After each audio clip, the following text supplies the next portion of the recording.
Kaya sa Estados Unidos, mga bossing, kahit po dito, salamat sa pagsiservisyo mo sa bayan. Sino pong mamamayang Pilipino ang kayang gawin po yung ginagawa ng ating mga kapulisan na laging sugod-sugod? Although trabaho nila yon, nakalagay pa din po ang buhay nila sa hukay o isang paan nila sa hukay.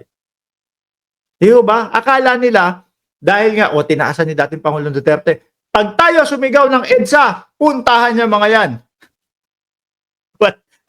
Walang pumunta.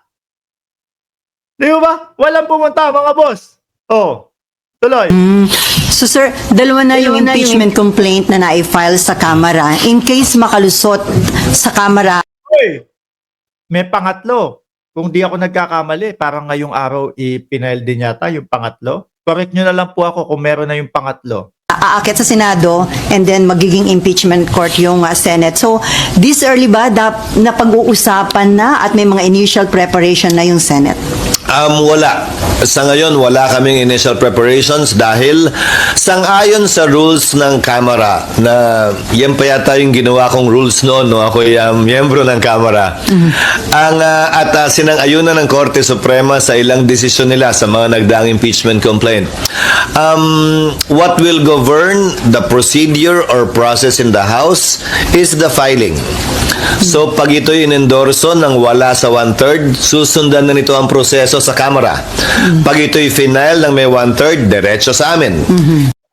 Tataas. Sa Congress po, mga kababayan no? Sa Congress, 100% na po doon. Super majority na po yun, mga bossing. Kung meron man, syempre, Congress, magkakaroon din ng mga, ng mga pagbabago dyan. Merong matatanggal, merong dadagdag, no? Pero ang sa nakikita ko mga bossing, dahil nga po maganda ang reaksyon, maganda ang tingin ng mamamayang Pilipino sa Congress natin ngayon. Yung pong mga nandyan, malamang po maibabalik na maihalal po yung mga yan. No? Sila Benny Abante, sila Dan Fernandez, sino pa ho, mga bossing? Yung mga nagpapa-impeach kay BP Sara. Malabang ho yan. Dahil, gustong malaman ng taong bayan yung kasagutan po na pilit itinatago at pilit pong itinitikom ang bibig ng Vice Presidente. Di ba, Ma'am Jean Kogi, sabi niya, yes, Boss Mark. No? We always thanks the veterans kasi po, most of them protect and serve at their sacrifice po sa mga military. Yan, leksyon na yan sa atin. Sabi ni Negritang Bakla, 0.2. Tuloy! Since ito'y final nang hindi umabot sa 1/3, it governs. So may prosesong susundan yan sa Kamara bago makarating sa amin. Senate. At medyo hindi ganun kaikli yun. Isko nga, may tulog yun Alam nyo bakit? Kung titignan nyo na lang po yung mga kasama ni Isko, mga bossing. Ako po, Batang Maynila. Sumasaludo ako dati kay Isko, mga boss. Siguro hanggang ngayon po, meron pa din naman mga kababayan. Kaya lang, yung mga nakikita kong mga kasama ni Isko, sila Mocha Uson, ayoko nun Kung ako po, taga Maynila pa at boboto ako, iba na no? Parang, baka mag-SB na nga lang ako dyan no? Sam Versosa, mga bossing. Bakit to? Bago, di ba? Etong dalawa, bangayan ng bangayan halata mong politika ang ginagawa no? Ako kung pagbibigyan ako o kung nakakaboto pa ako diyan sa Maynila, baka SB na lang ho ako, mga kababayan. 'Di ba? Tuloy. Ay, okay. Okay, RG. This is a hybrid hypothetical question because maikli na yung nabanggit mo yung calendar. Kung mapadala yon in theoretically like the end of January, pasok pa yun sa session ninyo, but there is a campaign break by the first week of February. So what happens in that situation? Ano implication? Trabaho ng Senado, dinggin yun kung i-file sa amin. Pero ulitin ko, desisyon ng impeachment court, mayoriyang boto, hindi 2/3, hindi 3/4. Majority ng boto. Kung ano ang Nakikita ko ho sa diskarte to, mga kababayan, no? diretsahan na po tayo. Kanya-kanya namang mga kanya-kanya namang mga political na mga institusyon, mga bossing, may mga diskarte ho yan, mga kababayan. Ang mga dating Pangulong Duterte, yung kampo nila, may diskarte din po yung mga tinitingnan, mga bossing. Kagaya na lang po yung sa kaso ni dating Pangulong Duterte, yung nasa Senado siya. Bakit? O bakit niya inamin yung mga, binubuyo namin, ganito, ganyan. Gusto po nila, ma-filean po sila ng kaso sa Pilipinas, mga kababayan.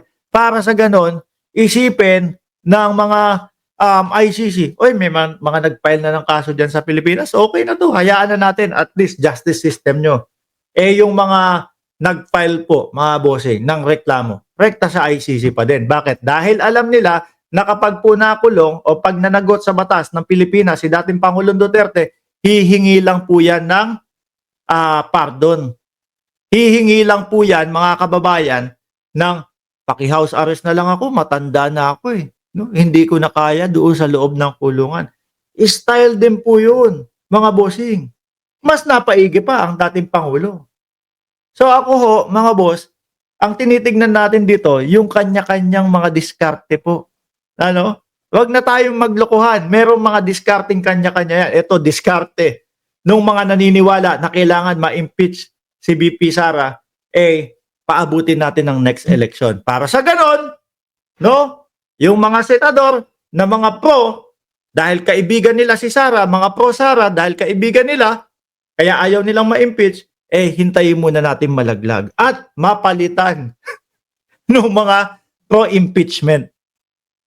Di ba? Sa nakikita ko, mga boss, nasa July, August. Yan, pwede na yan. Doon natin masasabi, hinog na hinog na. Gagawin kaugnay ng schedule ng hearing. Gaano kadalas ba ito? Ilang araw ba ito at ilang oras? Habang break o habang may session kami? Pangalawang dapat tingnan at pag-aralan at suriin din kapag ka ito ay inabutan sa anumang stage, hindi pa nare-refer sa amin o na-refer na sa amin ng pagpasok ng 20th Congress. Ayan na yung sinasabi ko sa inyo Nag-uumpisa na si Chis na ipaliwanag sa mamamayang Pilipino. Baka umabot to ng 20th Congress. Matapos tong 19th Congress, pasok ang 20th, iba na yung mga senador. Tanong ang ibibitawan ko, katulad ba ito ng ibang bill na kailangan magsimula uli? Back to square one? O magsusurvive ba ito ng 19th Congress at tatawid sa 20th Congress? Mukhang tatawid, mga kababayan. At yun ang nakikita ko, itatawid sa 20th Congress. Isa yon. Kung mangyayari yan, kung mapafile nga sa Yan, hindi naman po bubuka ang bibig ni Chis Escudero kung walang mga kababayan. Kung walang tawag dito, guidelines. Ano po? amin, isa yun sa mga dapat na naming tingnan. Suriin at pag-aralan. At ako, may magko-question sa korte niyan dahil unique at makabagong proseso ito. Sir, actually, that is my next question kasi there is nothing in the Constitution or there is nothing in Sabi ni kapatid natin na Shiro Kansaki, so around July next year. Yan po ang magiging tamang tamang oras po para dyan sa impeachment. Kung ngayon po, medyo halfway tayo, mga kababayan. Yung tipo hubang pasok sa Kongreso, kabado sa Senado. Ayan, no? Pasok sa Kongreso, kabado sa Senado, mga bossing. So para maging pasok sa Kongreso at pasok sa Senado, July. Hintayin natin tumaas yung numero ng pro-impeachment. Kaya mga bossing, ang nakikita ko po dito, no? Yung mga tumatakbo ng senador na magbubuka ng kanilang bibig na sila ay pro-impeachment, mga kababayan, no? Mukhang mananalo sa puso ng mamamayang Pilipino dahil nakikita natin majority o mayorya ng Pilipinas, mga kababayan, gusto ng kasagutan kay Vice Presidente. No? Sabi ni Shiro Kansaki, alanganin kasi kapag patapos na ang 19th Congress. Tuloy. your rules that contemplate such a scenario, yung parang crossover between Congresses. Wala, pero logically, kung yan ang nangyayari sa bill, bagaman hindi ito bill, panibago na ang komposisyon ng Senado. Panibago na rin ang komposisyon ng Kamara. May mga nagsasabi nga, minsan, nanalo naman yung mga re-electionista.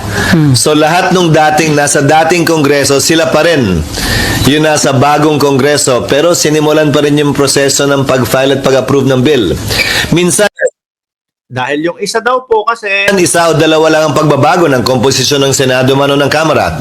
Pero sinimulan pa rin sa simula dahil nag-iisang pagbabagong yon, sapat na raw yon para simulan muli ang proseso. Ulitin ko, ayokong pangunahan, pero isa yun sa mga dapat tingnan, suriin at pag-aralan ng mga dalubhasa sa batas.